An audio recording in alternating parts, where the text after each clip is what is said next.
ನಮಸ್ಕಾರ. ಇವತ್ತಿನ ಪ್ರಶ್ನೆ, ಮೇಡಮ್ ನೀವು ಪ್ರತಿಯೊಂದು ವೀಡಿಯೋದಲ್ಲೂ ಹೇಳ್ತಿರ್ತೀರ ಮೈಂಡ್ ಸ್ಟ್ರಾಂಗ್ ಆಗಿ ಇಟ್ಕೊಳ್ಳಿ ಅಂತೇಳಿ. ನೀವು ಫೋನ್ ಮಾಡಿದಾಗಲೂ ಕೂಡ ಹೇಳ್ತಾ ಇರ್ತೀರ, ಮೊದಲನೇದಾಗಿ ಮೈಂಡ್ ಸ್ಟ್ರಾಂಗ್ ಆಗಿ ಇಟ್ಕೊಂಡ್ರೆ 50% ಕಾಯಿಲೆ ಅದೇನೇ ಇದ್ರೂ ಅಲ್ಲಿ ವಾಸಿಯಾಗುತ್ತೆ ಅಂತೇಳಿ. ಬಟ್ ನಾವು ಎಷ್ಟೇ ಸ್ಟ್ರಾಂಗ್ ಆಗಿದ್ರೂ ಕೂಡ ಅಷ್ಟೇ ಅದು ಪದೇ ಪದೇ ಸಮಸ್ಯೆಗಳು ಅನ್ನೋದು ಬರ್ತಾನೆ ಇರುತ್ತೆ, ಕಾಡ್ತಾನೇ ಇರುತ್ತೆ ನಮಗೆ. ಅದು ಮದ್ದಿಡಿನೇ ಆಗಿರ್ಬೋದು, ಬ್ಲ್ಯಾಕ್ ಮ್ಯಾಜಿಕೇ ಆಗಿರ್ಬೋದು, ಇಲ್ಲ ಮನೆಯ ವಾತಾವರಣದಲ್ಲೇ ಆಗಿರ್ಬೋದು. ಈ ಥರ ಸಮಸ್ಯೆ ಕಾಡ್ತಾನೇ ಇರುತ್ತೆ ಮೇಡಮ್. ಎಷ್ಟೇ ಸ್ಟ್ರಾಂಗ್ ಇದ್ರೂ ಕೂಡ ಅಷ್ಟೇ ಕೆಲವೊಂದು ದುಷ್ಟಶಕ್ತಿಗಳು, ನೆಗೆಟಿವ್ ಎನರ್ಜಿ ಅದನ್ನು ನಮ್ಮನ್ನು ಸೋಲಿಸ್ಬಿಡುತ್ತೆ. ಆದರೆ ಏನು ಮಾಡೋದು ಅಂತಲೇ ಗೊತ್ತಾಗೋದಿಲ್ಲ. ನೀವು ಹೇಳ್ದಂಗೆ ಪ್ರಿಪೇರ್ ಆದ್ರೂ ಕೂಡ ಅಷ್ಟೇ ಕೆಲವು ಟೈಮಲ್ಲೆಲ್ಲ ಈ ಥರದ ಒಂದು ಪರಿಸ್ಥಿತಿ ಎದುರಾದಾಗ ನಾವು ಏನು ಮಾಡಬೇಕು ಅಂಥೇಳಿ ಪ್ರಶ್ನೆಯನ್ನು ಕೇಳಿದ್ದಾರೆ. ನೋಡಿ, ಅದಕ್ಕೆ ನಾನು ನಿಮಗೆ ಕೆಲವೊಂದು ಮನಸ್ಸಿನ ತರಬೇತಿಯನ್ನು, ಅದನ್ನು ಯಾವ ರೀತಿ ನಮ್ಮ ಮನಸ್ಸಿಗೆ ಸಂದೇಶಗಳನ್ನ ಕೊಡಬೇಕು, ನಾವು ಹೆಂಗೆ ಪ್ರಿಪೇರ್ ಆಗಬೇಕು ಅದನ್ನು ನಾನು ಹೇಳ್ಕೊಟ್ಟಿರ್ತೀನಿ. ಇದು ಯಾರು ಸರಿಯಾಗಿ ಮಾಡ್ತಿರೋ ಆಗ ನಿಮಗೇ ರಿಸಲ್ಟು ಗೊತ್ತಾಗ್ತಾ ಹೋಗುತ್ತೆ. ಇದು ಯಾರು ಸರಿಯಾಗಿ ಮಾಡಲ್ವೋ ಅದು ರಿಸಲ್ಟು ಅರ್ಧಂಬರ್ಧ ಕೊಡ್ತಾ ಹೋಗುತ್ತೆ.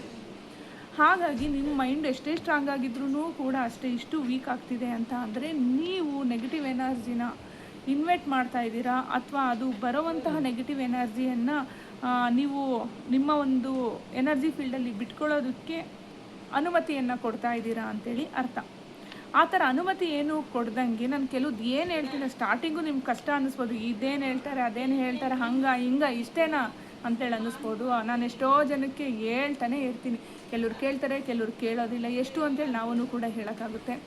ಯಾರು ಇದನ್ನು ಫಾಲೋ ಮಾಡ್ತಾರೋ ಅವ್ರಿಗೆಲ್ಲರಿಗೂ ಕೂಡ ರಿಸಲ್ಟ್ ಬಂದಿದೆ. ಫಾಲೋ ಮಾಡದೇ ಇದ್ದರೂ ನನ್ನೇ ನೀವು ಬೈಕೋಬೋದು ಲಾಸ್ಟಲ್ಲಿ, ಇದೇನಪ್ಪ ಇದು, ನಾನು ಇಷ್ಟು ದುಡ್ಡು ಖರ್ಚು ಮಾಡಿದೆ, ಅಷ್ಟು ದುಡ್ಡು ಖರ್ಚು ಮಾಡಿದೆ, ಹಂಗೆ ಅದು ಇದು ಅಂತೇಳಿ ನೀವೇ ಬೈಕೊತೀರ. ರಿಸಲ್ಟು ನಿಮ್ಮಲ್ಲೇ ಇರುತ್ತೆ. ನಾವು ಒಂದು ಮಾರ್ಗದರ್ಶಕರಾಗಿರ್ಬೋದು ಅಷ್ಟೇ. ಈಗ ನಾವೊಂದು ಅಡುಗೆ ಮನೇಲಿ ನಮ್ಮಮ್ಮ ಅಡುಗೆ ಕಲಿಸ್ತಾ ಇರ್ತಾರೆ ಅಂತ ತಿಳ್ಕೊಳ್ಳಿ. ಎಷ್ಟು ದಿವಸ ಅಂತೇಳಿ ಕಲಿಸ್ತಾರೆ? ಲೈಫ್ ಲಾಂಗ್ ಕಲಿಸ್ತಾರೆ. ಲೈಫ್ ಲಾಂಗ್ ನಾನು ಕಲಿತಾನೆ ಇರಬೇಕಾ? ಇಲ್ಲ ತಾನೇ. ನನಗೆ ಅಡುಗೆ ಮಾಡೋ ಅವಶ್ಯಕತೆ ಇದೆ, ನಾನು ಅಡುಗೆ ಮಾಡಲೇಬೇಕಾಗುತ್ತೆ, ಕಲೀಲೇಬೇಕಾಗುತ್ತೆ. ನಾಳೆ ದಿವಸ ನಾನಾದರೂ ಒಬ್ಬಳೇ ಇದ್ದಾಗ್ಲೂ ಮಾಡ್ಕೊಂಡು ತಿನ್ನೋಕ್ಕಾದ್ರೂ ನಾನು ಕಲೀಲೇಬೇಕಾ? ಎಷ್ಟು ಅಂತ ಹೋಟೆಲಲ್ಲಿ ತಿನ್ನೋಕ್ಕಾಗುತ್ತೆ?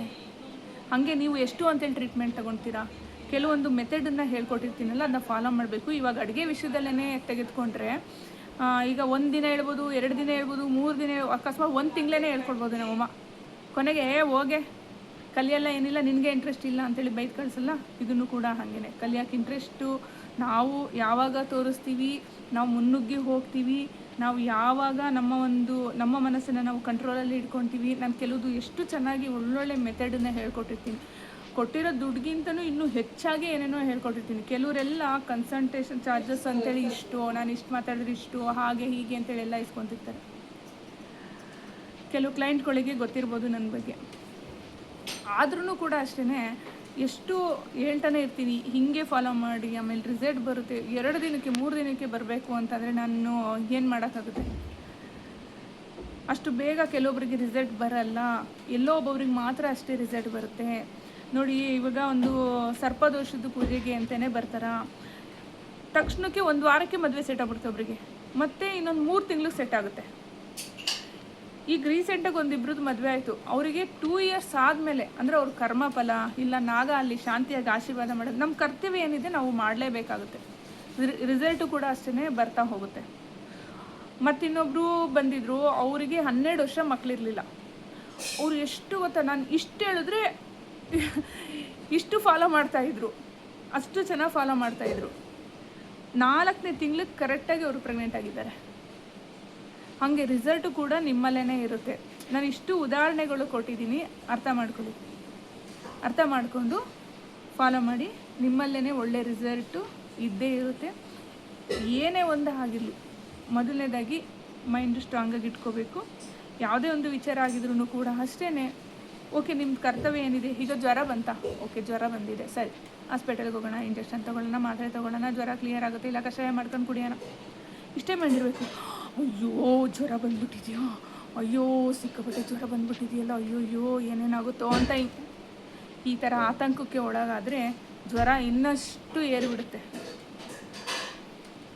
ಸಿಂಪಲಾಗಿ ಅರ್ಥ ಮಾಡ್ಕೊಳ್ಳಿಕ್ಕೆ. Thank you.